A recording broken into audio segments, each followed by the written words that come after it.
போச்சுங்க. ஓகே, அடுத்து நம்ம பார்க்க போகிறது கரண்ட் அஃபேர்ஸுங்க. ஓகேங்களா? ஸோ என்ன சிலபஸ் சைஸாக பார்க்கறதுனால கரண்ட் அஃபேர்ஸ்.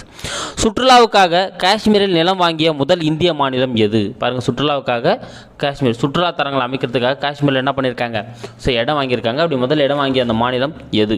ஓகேங்களா? ஏன்னா 370 ஆர்டிக்கல் 370 நீக்கிறதுக்கு அப்புறம் என்ன பண்ணலாம்?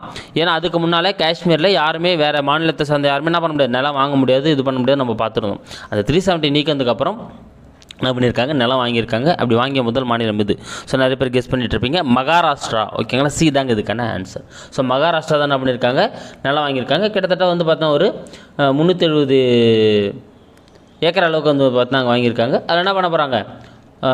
சரி, 370 நீக்கிறதுனால வாங்கியிருக்காங்க. சுற்றுலாத்துறை வந்து பார்த்தா சுற்றுலாத்துறைகள் வந்து ஏற்படுத்துறதுக்காக மகாராஷ்டிரா வந்து என்ன பண்ணியிருக்காங்க? ஸோ கிட்டத்தட்ட வந்து பார்த்தா ஒரு சில கோடிகள் இன்வெஸ்ட் பண்ணி மகாராஷ்டிரா வந்து அங்கே இடம் வாங்கியிருக்கு. அப்போ எந்த மாநிலம் அப்படின்னா மகாராஷ்டிரா.